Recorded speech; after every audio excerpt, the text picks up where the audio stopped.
and welcome to your weekend edition of LMU Community TV News. I'm Ashley Hurley. We thank you for joining us.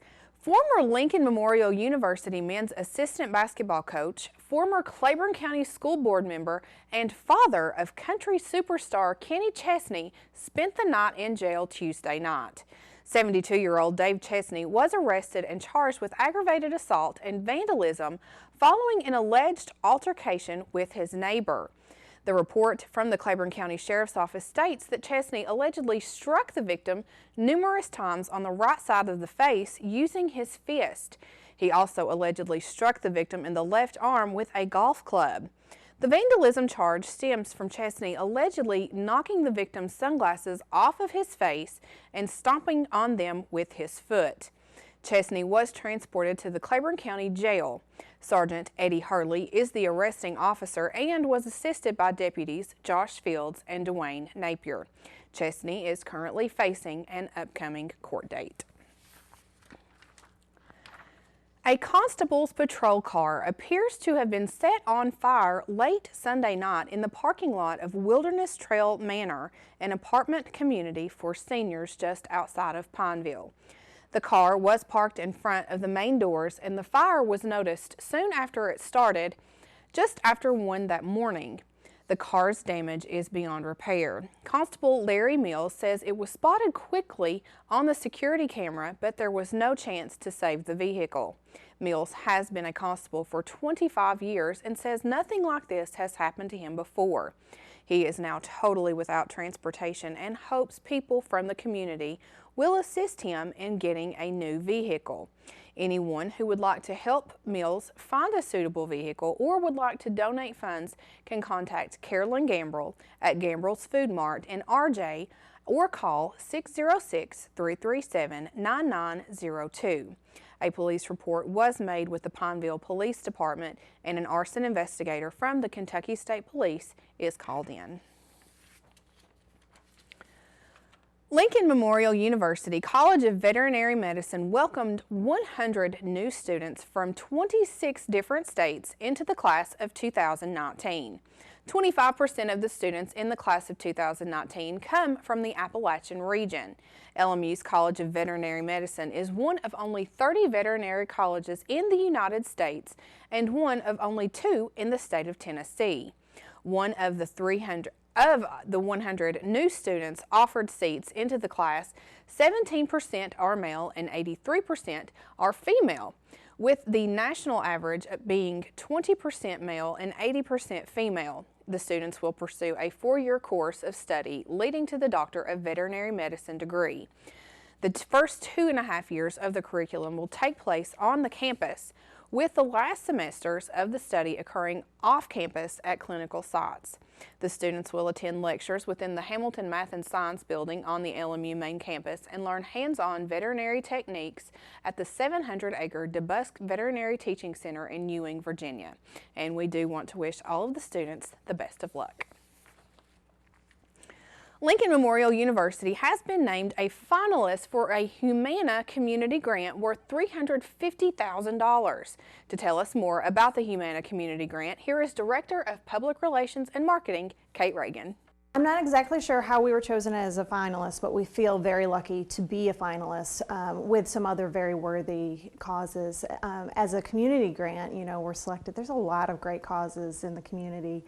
I think some of the things that may have attracted them to us is our healthcare focus. You know, Humana is an insurance company, and so they have a real focus on keeping the communities healthy, and that's really what our grant submission was all about. Community voting is going to consist of 20% of the judging of the overall selection for this grant, and so you can go online to the Humana's website and vote, and you can vote from your Twitter account, you can vote from your Facebook, you can vote with an email, and I would encourage LMU folks to do all 3. And you can do it daily between now and next Friday, August 21st. The public voting does count for 20%, so we really need to get the vote moving, and right now we're in 3rd place. It's $350,000, and it will go towards a special partnership with the Boys and Girls Club of the Tennessee Valley, which covers the entire air service area, including Claiborne County, but also into Knox County and beyond. And it's a unique partnership for the university because it crosses the medical school, DeBusk College of Osteopathic Medicine, the Kaler School of Nursing, and some of our undergraduate programs. And they're going to provide mentorship, some health programming, just overall healthy living classes, even some finance classes for families at the Boys and Girls Clubs of Tennessee. And remember, the public vote accounts for 20% of judging in the grant evaluation, so be sure that you log on and place your vote for LMU by visiting LMU or humanahcbvote.com/Knoxville. You can vote with Twitter, Facebook, or your email until Friday, August 21st. Lincoln Memorial University has entered into a partnership with Chartwell's Higher Education Dining Services to provide dining service on LMU's main campus. Stanley Solomon was recently appointed Director of Dining Services at LMU and will be relocating to the area from Fayetteville, Arkansas, where he was Director at the University of Arkansas. Chartwell's will be introducing the Splitters Club in place of the former Wow Cafe in the LMU Student Center. The Splitters Club will be open Monday through Thursday from 11 a.m. to 10 p.m., Friday from 11 to 2, and on Sunday from 4 to 10. The campus grounds houses a We Proudly Serve Starbucks installation and is open Monday through Thursday from 7 a.m. to 7 p.m. Both Splitters Club and the campus grounds are open to the public. Students will have access to a dietitian through the Ask a Dietitian on the new dining website at dineoncampus.com/LMU, so be sure to check that out. Now, through this week, the LMU bookstore is offering extended hours to accommodate students' needs. The hours started last Saturday and will run through this Saturday, August 22nd. The bookstore wants to help you get the materials you need in order to succeed. There are new, used, rental, and e-book options that are available, and you are sure to find an option that will meet your needs.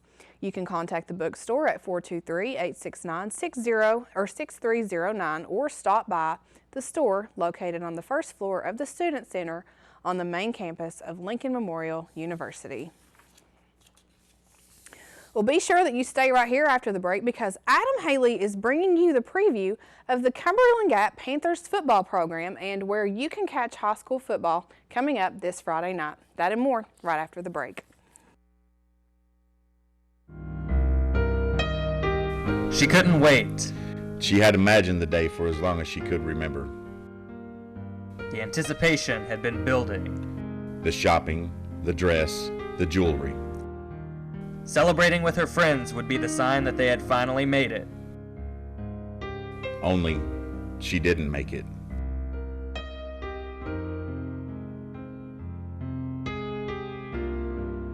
According to MAD.org, teen alcohol use kills 4,700 people each year. That's more than all illegal drugs combined. Car crashes are the leading cause of death for teens, and about a quarter of those crashes involve an underage drinker. Don't add to these statistics. Take a stand against underage drinking. The future is in your hands. Welcome back. With the high school football season starting this weekend, we'll finish up our preview of teams from Claiborne County with a preview of the Cumberland Gap Panthers. And here with that report is Brandon Burke. Coming off a one-win season, the Cumberland Gap Panthers will be looking to take the hard times their youth went through last season and turn it into a positive for this season. And according to third-year coach Corey Russell, it's looking good for the upcoming season. We have been progressing steadily, just like we expect to, from spring ball, going back to some of the things we've done in the past offensively with the spread looks. Some of the guys who have been around here a couple of years have picked that up good. We had a good spring ball. We had really good workouts in the summer and two-a-days, and so far through the preseason we've been progressing pretty steadily, and I'm really happy where we're at. One thing going for the Panthers this season is a new district with teams that are the same size as Cumberland Gap, which levels the playing field. I'm excited about it. You know, getting back into some teams that we used to play whenever I was in high school here. You know, with Happy Valley and South Green and some teams we used to play several years ago, Hampton. You know, it's schools our size, it's teams like us, and I'm really excited to get in there and play this new schedule. When you look at the upcoming season, not many games are too far of a drive as they go to Hancock County and Pineville, and Coach Russell will let you know that's by design. Yeah, you know, part of that is our region schedule. We have some games that are pretty far away, but with that, you know, the bigger idea is to have some local rivalries, you know, kind of restored back in the area, play more at the local schools, and you know, get a little bit of chatter in the communities around this area. And you know, this year we have Pineville and Hancock County. You know, the last 2 years we played Campbell County, and you know, I think it's good for the local schools to play and kind of build those rivalries and have that excitement and the buzz around the area. While Cumberland Gap is still a youthful team with only 4 seniors, one of the things they have going for them is a positive attitude going into the new season. I think the number one strength of our team is attitude, you know, and it's a mindset. Our guys have been working their tails off ever since January in the weight room.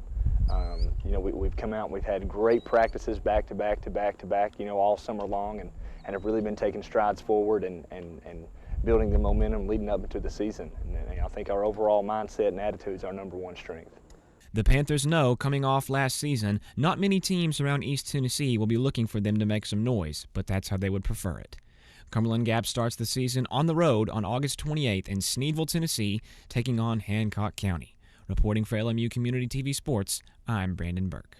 Once again, both Claiborne and Cumberland Gap have this week off, but there are teams around the tri-state area getting the 2015 season kicked off this weekend, and here's a look at those games. The game that everybody will be paying attention to, or at least in Southeast Kentucky, is Middlesboro at Bell County.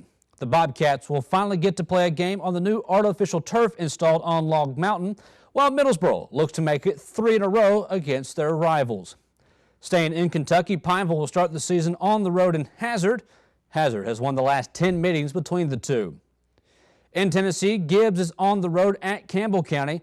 The Cougars will be looking to continue their winning ways as they are coming off back-to-back 9-win seasons for the first time in school history.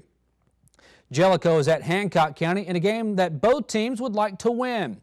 Jellicoe is currently on a 15-game losing streak, which is tied for the 7th longest among all Tennessee schools, and Hancock County has only won once in the past 2 seasons. And finally, Union County hosts Granger in a battle of border counties. It'll be the debut game for new Union County head coach Tommy Ruiz. That's what's coming up this week in sports. Now with a look at what's coming to a theater near you, here's Joseph Lewis with this week's movie releases. Hello, I'm Joseph Lewis, bringing you all the latest information in the world of movies. Coming to theaters this weekend is American Ultra, an action comedy written by Chronicle's Max Landis, in which Jesse Eisenberg stars as a stoner convenience store clerk who finds himself targeted by the government after an unexpected altercation with 2 of their agents ends in a double fatality. Kristen Stewart co-stars as his long-suffering girlfriend, and the supporting cast is packed with familiar faces like Topher Grace, Connie Britton, Walton Goggins, and John Leguizamo. Also opening this weekend is Sinister 2, the sequel to 2012's creative and intense supernatural horror hit. Original writers C. Robert Cargill and Scott Derrickson return to weave yet another tale of a family finding themselves haunted by the occult deity called Bagul, infamous for consuming the souls of children before possessing them. James Ransone and Shannon Sossamon lead a supporting cast of mostly unknowns, and up-and-coming horror director Ciaran Foy takes the lead behind the camera. Lastly for this week is Hitman, Agent 47, Fox's latest big-screen adaptation of the popular video game series that follows the exploits of its mysterious, expert assassin protagonist, Agent 47, portrayed in this incarnation by Rupert Friend. Star Trek's Zachary Quinto also stars as a member of the CIA. All 3 of these films open nationwide this Friday, August 21st, and as always, be sure to check your local listings for special Thursday night screenings in the area. That's all for today in the world of movies. I'm Joseph Lewis. I'm Tyler Rowlett for 91.3 WLMU and LMU Community TV, and here's your concert calendar for the week of August 20th, 2015. Coming August 21st to the New Mountain Theater in Asheville, North Carolina are Hardworking Americans. Hardworking Americans are a supergroup fronted by alt-country superstar Todd Snyder and backed by artists such as Dave Schools, Neil Casal, and Dwayne Trucks. Also coming August 21st to the Cherokee Event Center in Cherokee, North Carolina will be Joan Jett and the Blackhearts. I was lucky enough to see Joan Jett back in 2012, and trust me, she's still got it. Bringing her catalog of hits like I Love Rock and Roll, I Hate Myself for Loving You, Bad Reputation, and many more, it'll be a nostalgic night of many songs you know and love. This Saturday in Tazewell will be the Smoke in the Valley Festival. Performers include Molly Hatchet, Blackfoot, and Jimmy Van Zant. It's an extremely local opportunity to get out there and see live music. Coming Sunday, August 23rd to the Bijou Theater in Knoxville will be Blues Traveler. You can expect to see John Popper play every possible key of harmonica and hear their classic hits from the 90s such as Runaround, Hook, and many more. I'm Tyler Rowlett for 91.3 WLMU and LMU Community TV, and that's your concert calendar for the week of August 20th, 2015. And that is going to do it for your weekend edition of LMU Community TV News. We thank you for joining us and look forward to seeing you on Monday. For everyone behind the scenes, I'm Ashley Hurley. Have a great weekend.